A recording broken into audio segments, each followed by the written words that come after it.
Hola, ¿qué tal? Es un gusto saludarles, bienvenidos a un nuevo video. El día de hoy nos corresponde ver el tema del trabajo en el mar y en las vías navegables.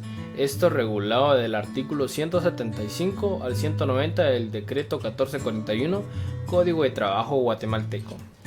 Para empezar tenemos algunos aspectos generales que los podemos encontrar del artículo 175 al 177 de este mismo código. No dice como tal aspectos generales, pero se interpreta la ley. Entonces el código nos dice que son todas aquellas personas que prestan servicios propios de la navegación a bordo de una nave bajo las órdenes de un capitán. Esto a cambio de la manutención y del salario que hayan convenido.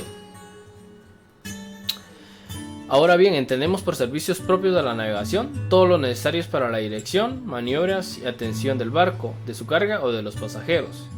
También definimos al empleador, que prácticamente es el patrono. Es el navillero o armador, propietario o no de la nave, que la apareja, pertrecha o expide a su nombre o por su propio riesgo, o cuenta el riesgo, y que percibe las utilidades que produce y soportan todas las responsabilidades que afecta, en armonía con el artículo 2. Ahora la definición del capitán dice: es el representante del patrono, salvo que el mismo patrono actúe como un capitán. Como en todo trabajo, se debe regular por un contrato, ¿no? Tiene que haber un contrato de por medio entre el trabajador y patrono. Y eso lo encontramos en el artículo 178 de este mismo código. Y el contrato del que hablamos es el contrato de embarco. Las clases que existen son el que puede celebrarse por tiempo indefinido, a plazo fijo o por viaje. Ahora bien, el lugar de restitución de este tipo de contratos dice que las partes deben determinar el lugar donde ha de ser restituido el trabajador una vez que haya concluido el contrato anterior. El contrato de viaje dice que también tiene un lugar de restitución. Comprende el pago de un salario ajustado globalmente por un término contado desde el embarque del trabajador hasta que quede concluida la descarga de la nave en el puerto que expresamente se indique. Presunción de la duración, en caso de duda acerca de la duración del contrato de embarco, debe entenderse que concluye al terminar el viaje de ida y de regreso al puerto de salida. Esto pasa con el tipo de contrato por viaje. Ahora, conclusión del contrato de trabajo. Esto lo encontramos en el artículo 180, que en sus literales nos dice: si una nave guatemalteca cambia de nacionalidad o parece por naufragio, se ha de tener por concluida los contratos de embarco relativos a ella en el momento en que se cumpla la obligación de que habla del artículo 179. En los respectivos casos, cada uno de los trabajadores tiene derecho a una indemnización fija igual a 2 meses de salario, salvo que conforme a los artículos 82 u 84 les corresponda un favor. Esto hay que tomarlo muy en cuenta, siempre y cuando el artículo 175 al 178, acá prácticamente lo he resumido, pero hay que también tener muy a la mano el código para entender un poco más los artículos. Ahora bien, dentro del contrato hay algunas causas especiales. Esto lo encontramos del 181 al 182 del Código de Trabajo. El contrato de embarco puede tener un despido causado. Son causas justas que facultan al patrono para dar por terminado los contratos de embarco, además de las que enumera el artículo 77 de este mismo código, que hay que tomar muy en cuenta. También tenemos lo que es el despido indirecto, que dice que son las causas que facultan a los trabajadores para dar por terminado los contratos de embarco. Esto también, además de los que se encuentran enumerados en el artículo 79, que hay que tener muy en cuenta. Ahora bien, las prohibiciones que encontramos dentro de alguno de estos contratos, que están en el artículo 183, dice que está la prohibición de concluir el contrato de viaje. No puede las partes dar por concluido ningún contrato de embarco ni por justa causa mientras la nave esté en viaje. Esto pasa cuando, bien decíamos anteriormente, que el contrato empieza desde que salen de un punto y termina cuando llevan la mercadería, la carga o cualquier fuera la índole de la mercancía al otro punto. Hasta ahí es donde ya concluye el contrato. Para esto debe tomarse en cuenta lo que es este punto del artículo 183. Pasamos a ver lo que es el sustituto del trabajador y suspensión del inicio de la prescripción, que esto lo tenemos regulado en el artículo también 183, en el inciso 3 de ese artículo, y en el 4, en los párrafos que encontramos en este artículo, el 3 y el 4, ahí podemos encontrar lo que es el sustituto del trabajador y lo del suspensión de prescripción. No puedo entrar a detalles porque el tiempo no me lo permite y tengo que seguir con lo demás. Ustedes pueden verlo ahí, como le digo, está en el tercer y cuarto párrafo de este artículo. También está la prohibición de huelga de viaje. Dice: es ilegal la huelga que declaren los trabajadores cuando la embarcación se encuentre navegando o fondeada fuera del puerto. Esto lo encontramos en el artículo 188, que también es de tomarlo en cuenta. En caso de que el viaje sea corto, dice, cualquiera que sea la causa, no deben reducirse los salarios. O sea, aquí los trabajadores no tienen que salir afectados de ninguna manera, sino que en todo caso, en cualquier circunstancia, el que sale afectado es el patrón.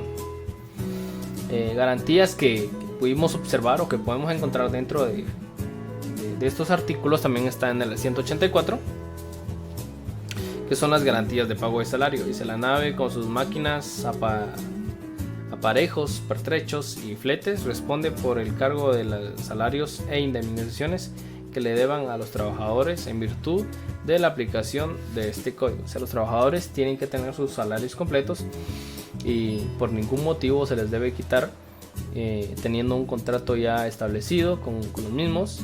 Y si algo pasa con la mercadería o con el barco por fallas de este mismo, los trabajadores reciben su salario completo. No tienen nada que ver en cualquier otra circunstancia que pueda pasar dentro de, salvo que también el patrón no tenga cómo justificar o hayan evidencias de que prácticamente los trabajadores tuvieron algo que ver.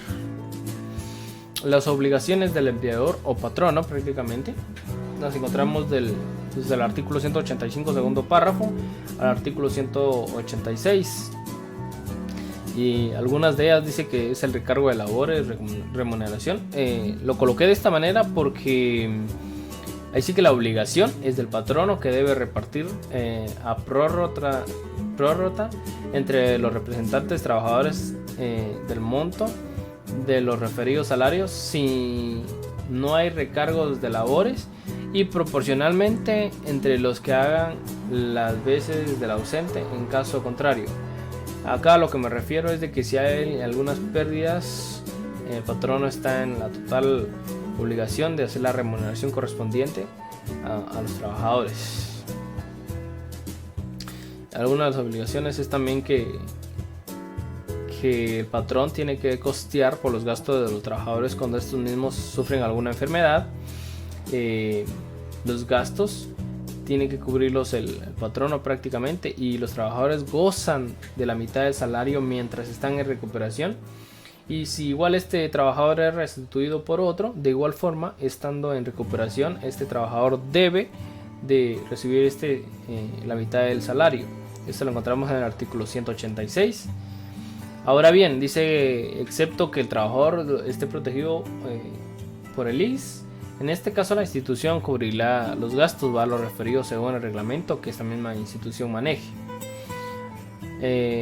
Otra de las obligaciones que tiene el patrón es tener un reglamento si este cuenta con más de 5 trabajadores y que están laborando con él, y este reglamento lo tiene que poner en vigor, ¿no?, con su respectivo reglamento interior, y asimismo hacerlo saber, ¿no?, a todos los que están dentro de él y a los que vayan ingresando al trabajo, o los que vayan agregando, ¿no?, al trabajo, por ejemplo en el de viajes, que también son contratados. También tenemos que tomar en cuenta respecto a lo del reglamento, el artículo 190 de este mismo código, del Código de Trabajo, que también regula ya lo del reglamento que los patronos deben de tener, y publicar ahí sí que con los que están ya trabajando con él o con los que vayan a entrar a trabajar con él, para que sea el conocimiento y asimismo sigan las reglas de este mismo, y que ninguna de las normas dentro del mismo sea violada prácticamente, y que se cumpla, ¿no? Lo que está escrito en este reglamento. Ahora bien, vamos a ver lo que es los derechos del trabajador como tal. Esto lo encontramos en el artículo 187 al 189 del Código de Trabajo. Como unos puntos que tengo acá referentes, dice el aumento proporcional de salarios. Esto pasa cuando hay retrasos de viajes y la carga no llega pronta, ¿no? Entonces no es que por el contrato, cuando el contrato ya tiene así que un salario estipulado, pero hay retrasos y hay días que de plano se reponen, de alguna u otra forma, ahí sí que el patrono tiene que pagar, ahí sí que proporcionalmente a los salarios, si este se promulga, ¿no? Y hay retardo de viaje, salvo que por fuerza mayor o caso fortuito no se pueda. Las condiciones que también se tienen que tomar en cuenta, que los trabajadores tienen que estar en condiciones aptas para poder desempeñar sus labores. Dice que tomando en cuenta la naturaleza de las labores que cada trabajador desempeñe, las partes deben gozar dentro de los límites legales de una amplia libertad para fijar lo relativo a las jornadas, descansos, turnos, vacaciones y otras materias de índole semejante. También tenemos aquí la obligación del reglamento interno. Dice que todo propietario de una nave mercante que emplee cuando esté de viaje los servicios de 5 o más trabajadores debe elaborar o poner en vigor el respectivo reglamento interior de trabajo. Esto bien, en el reglamento se estipulan también a lo que los trabajadores tienen derecho, a lo que los trabajadores prácticamente tienen acceso dentro también del mismo contrato y el trabajo que están optando.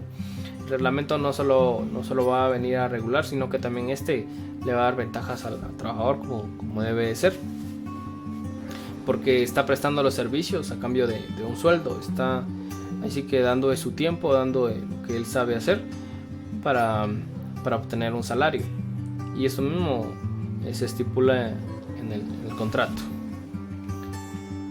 Entonces esto ha sido todo por hoy. Como les digo, lo que hemos visto está regulado desde el artículo 175 al artículo 190, y lo que hemos visto hoy prácticamente son generalidades, son pequeños datos en general de estos artículos, porque es muy amplio el tema, pero una vez también ya profundizando en el mismo podemos encontrar muchos más detalles de lo que es este tipo de trabajo, y pues a quienes interese, ¿no? Sabemos que esto se ve más en las costas, y les interesa más a las personas que trabajan en las costas, ¿no? Y que firman este tipo de contratos. Esto ha sido todo por hoy. Muchísimas gracias por la atención y hasta pronto.